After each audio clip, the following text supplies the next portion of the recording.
I, F31, have been sober for almost 2 years now. The journey to this point has been anything but easy, filled with ups and downs, triumphs and setbacks. But as I sit here, reflecting on how far I've come, I can't help but feel a sense of pride mixed with a lingering fear of how fragile this sobriety can be. My name is Sarah, and my relationship with alcohol began innocently enough in college. Like many of my peers, I started drinking at parties, reveling in the newfound freedom of being away from home. It was during those early days that I met Jake, M32, who would become my best friend and confidant for over a decade. Jake and I clicked instantly. We shared the same offbeat sense of humor, a love for obscure indie bands, and a penchant for late-night philosophical discussions that would stretch into the early hours of the morning. He was there for me through thick and thin, and I thought I knew him better than anyone else in the world. As our college years progressed, my drinking habits began to spiral out of control. What started as weekend binges turned into midweek escapes, and before I knew it, I was waking up most mornings with a pounding headache and a growing sense of shame. Jake noticed the change in me, but like many enablers, he didn't want to rock the boat. He'd make jokes about my legendary tolerance, or my ability to party harder than anyone else, never realizing that his words were only fueling my descent into addiction. After graduation, things got worse. I landed a decent job at a marketing firm, but my performance was erratic at best. Some days, I'd show up hungover, barely able to string two coherent thoughts together. Other days, I'd call in sick, too ashamed to face my colleagues after another night of heavy drinking. Jake, meanwhile, seemed to have his life together. He started his own tech startup, and while it wasn't an overnight success, he was making steady progress. He'd invite me to networking events, hoping to help me make connections, but more often than not, I'd end up embarrassing both of us by drinking too much and saying inappropriate things to potential investors or clients. It was at one of these events that I hit rock bottom. I don't remember much of that night, but according to Jake, I got into a heated argument with his biggest potential investor, accusing the man of corporate greed and exploiting the working class. I then proceeded to throw up on the man's expensive shoes before passing out in the coat check room. The next morning, I woke up in Jake's apartment, my head pounding and my mouth feeling like it was filled with cotton. Jake was sitting in a chair across from me, his face a mixture of concern and disappointment. "Sarah," he said softly, "I think we need to talk about your drinking." I wanted to argue, to defend myself, but the weight of my actions from the night before crushed any resistance I might have mustered. For the first time, I broke down and admitted what I had been denying for years. I was an alcoholic, and I needed help. Jake was incredibly supportive during those early days of my recovery. He helped me research treatment options, drove me to my first AA meeting, and even offered to go alcohol-free himself in solidarity. I declined his offer, knowing that his relationship with alcohol wasn't problematic like mine, but his gesture meant the world to me.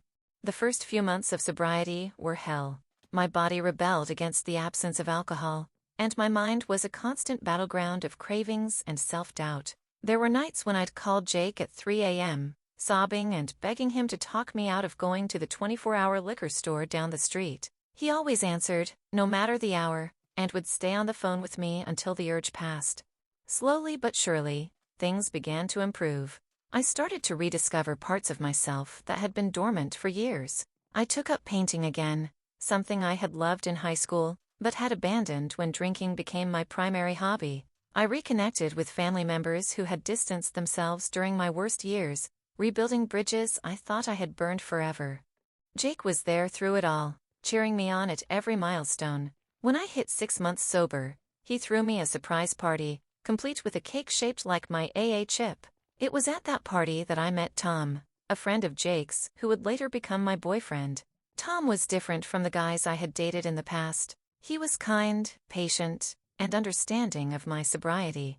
He didn't drink much himself, preferring to spend his free time rock climbing or volunteering at the local animal shelter. With Tom, I started to envision a future that didn't revolve around bars and parties, a future where I could be truly happy and fulfilled without alcohol. As I approached my 1-year sobriety anniversary, life seemed to be falling into place. I had received a promotion at work, my relationship with Tom was going strong, and I felt more confident and self-assured than I had in years.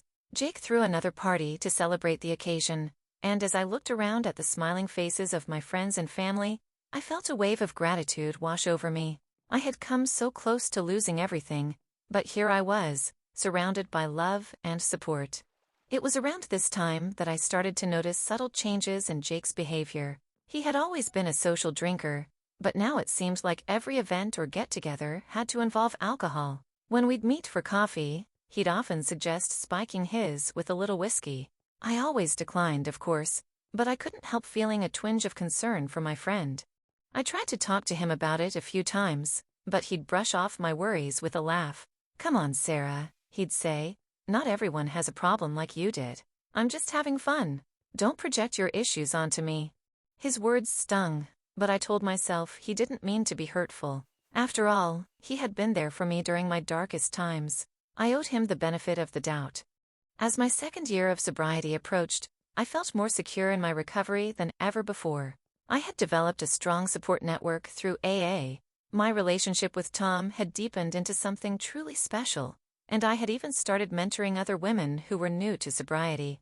It was in this spirit of confidence that I agreed to attend Jake's big house party. He had recently secured a major investment for his startup and wanted to celebrate in style. In the past, these kinds of events had been challenging for me, but I felt ready to handle it. Plus, Jake had always been so considerate about making sure there were non-alcoholic options available for me. The night of the party arrived, and from the moment I walked through the door, something felt off. The music was louder than usual, the crowd more raucous. Jake greeted me with a bear hug, his breath heavy with the scent of alcohol. "Sarah," he shouted over the music, "you made it.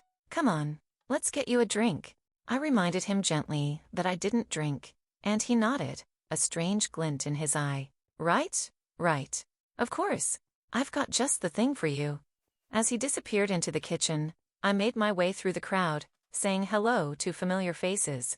I spotted Tom across the room, deep in conversation with a colleague from work. He caught my eye and smiled, giving me a thumbs up. His presence reassured me, an anchor in the sea of intoxicated partygoers.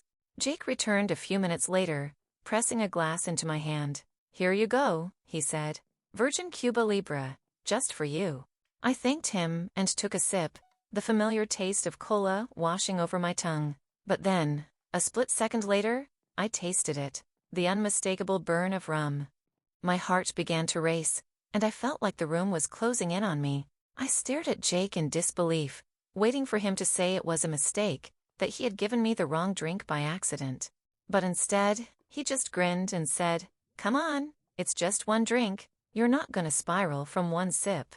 In that moment, it felt like the floor had dropped out from under me. This person, who I had trusted implicitly, who had seen me at my absolute worst, had deliberately tried to sabotage my sobriety. The betrayal was so profound, so unexpected, that for a moment, I couldn't even speak. "Jake," I finally managed to choke out, "how could you? You know what I've been through. You know how hard I've worked for this." His grin faltered for a moment, but then he rolled his eyes. "Oh, come on, Sarah. Don't be so dramatic. It's a party. Live a little." I felt sick to my stomach, and it had nothing to do with the alcohol I had inadvertently consumed. Without another word, I set the glass down on a nearby table and pushed my way through the crowd towards the exit. I could hear Jake calling after me, but I didn't stop.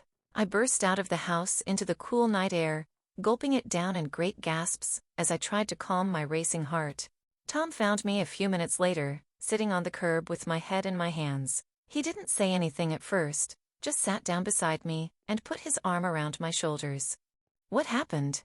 he asked softly. Through tears, I explained what Jake had done. Tom's face darkened with anger, but he kept his voice calm for my sake. "Do you want me to go talk to him?" he offered. I shook my head. "No, I need to go home. Can we go home?" Tom nodded, helping me to my feet. As we walked to the car, I could see Jake watching us from the front porch. For a moment, our eyes met, and I saw a flicker of remorse cross his face. But then someone called his name, and he turned away, disappearing back into the party. The next few days were a blur of emotions. I oscillated between anger, hurt, and a deep, gnawing fear. What if that one sip was enough to trigger a relapse? What if all my hard work over the past 2 years came crumbling down because of Jake's thoughtless actions? I reached out to my sponsor, Maria, and she talked me through my feelings. She reminded me that my sobriety was my own responsibility, and that while Jake's actions were inexcusable, they didn't have the power to undo my progress, unless I let them. "You're stronger than you think, Sarah," Maria said. "This is a test, yes, but it's one I know you can pass." Her words gave me the courage to do what I knew I needed to do. I sent Jake a text, explaining in no uncertain terms how hurt and betrayed I felt by his actions. His response came a few hours later, and it was not what I had hoped for. Instead of an apology, he doubled down on his stance that I was overreacting. "You didn't even drink the whole thing," he wrote. "It's not like you relapsed. You need to lighten up, Sarah. Not everything is about your sobriety." Reading his words, I felt a final thread snap inside me. This person, who I had considered my best friend for over a decade, clearly didn't understand or respect the gravity of my struggle with addiction. And if he couldn't understand that, could he really be the friend I thought he was?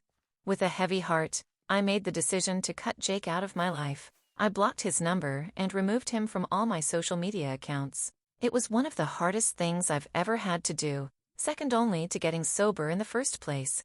The fallout was immediate. Our mutual friends started calling and texting, asking what had happened. Many of them sided with Jake, saying I was being too harsh, that he was drunk, and hadn't meant any harm. They argued that throwing away years of friendship over one mistake was an overreaction. Their words made me doubt myself. Was I being too dramatic? Should I forgive Jake and try to move past this?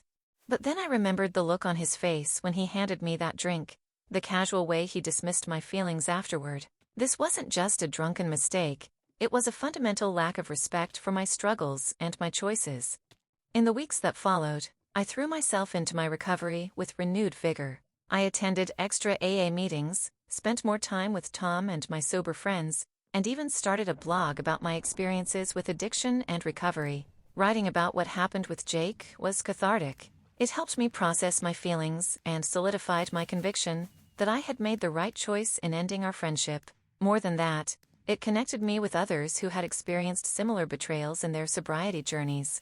One day, about a month after the party incident, I received an unexpected email from Jake's sister, Emma. She and I had never been particularly close, but we had always been friendly. "Sarah," the email began, "I heard about what happened with Jake, and I wanted to reach out. I'm so sorry for what he did to you.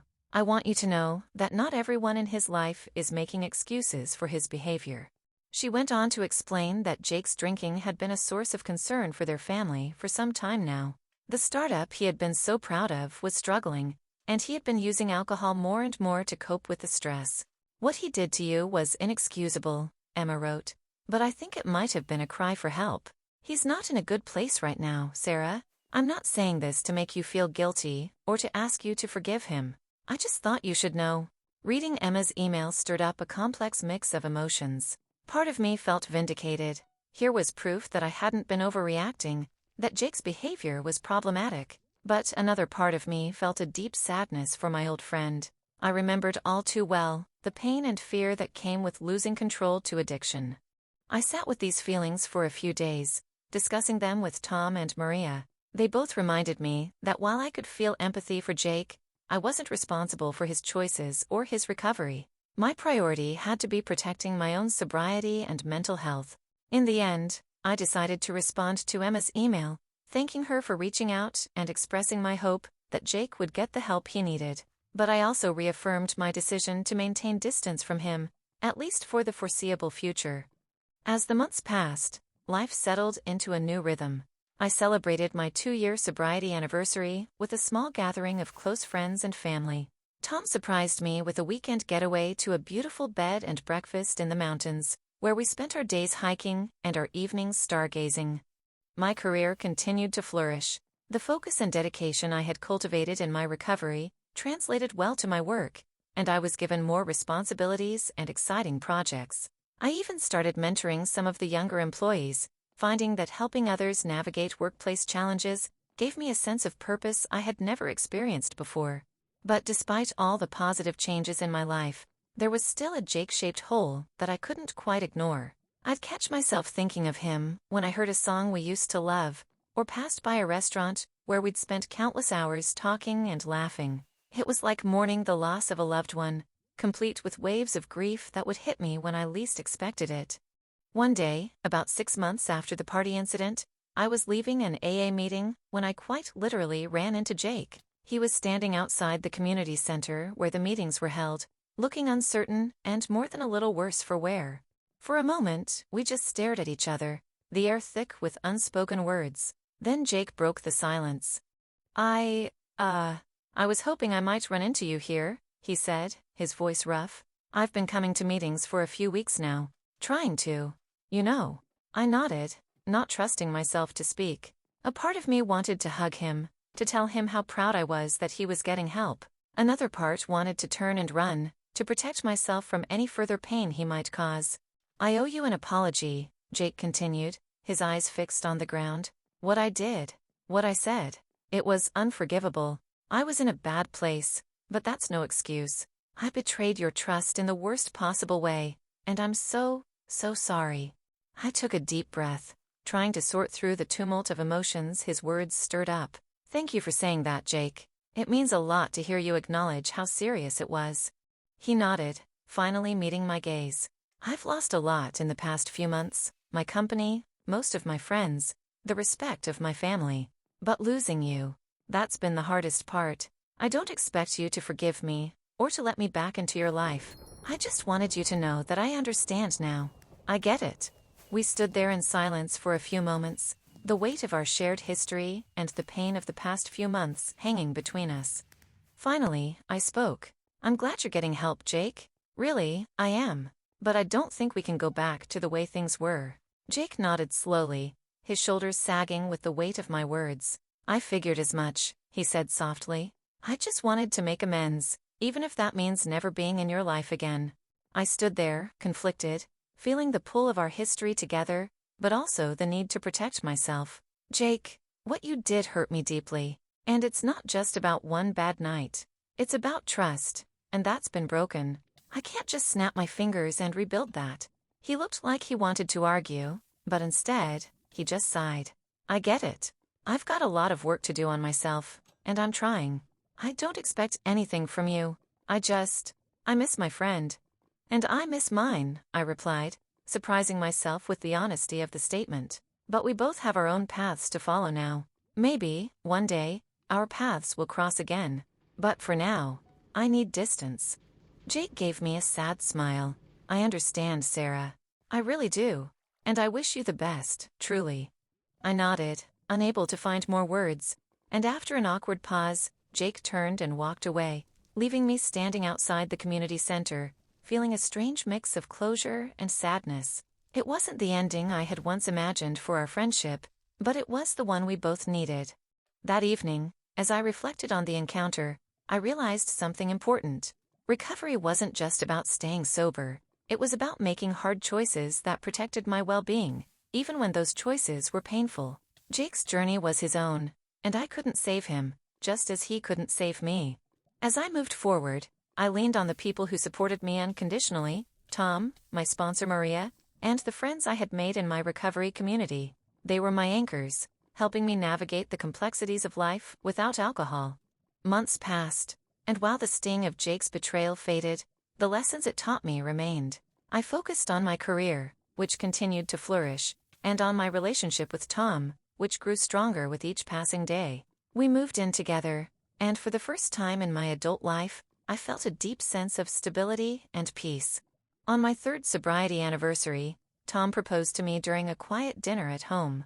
It wasn't a grand, flashy proposal, but it was perfect for us, intimate, sincere, and full of love. I said yes without hesitation, knowing that with Tom by my side, I could face whatever challenges lay ahead. As I reflected on my journey, from the depths of addiction to the joy and fulfillment I now felt, I couldn't help but feel immense gratitude. Sobriety had given me the life I had once thought was out of reach. It wasn't always easy, and I knew there would be more struggles in the future, but I had learned that I was stronger than I had ever believed. Jake reached out a few more times, sending the occasional text to check in, but I kept my boundaries firm. I wished him well from a distance, hoping that he too would find the healing he needed. As for me, I continued to grow, to thrive, and to live a life that was truly my own, free from the chains of addiction and full of the love, purpose, and joy that I had once thought impossible.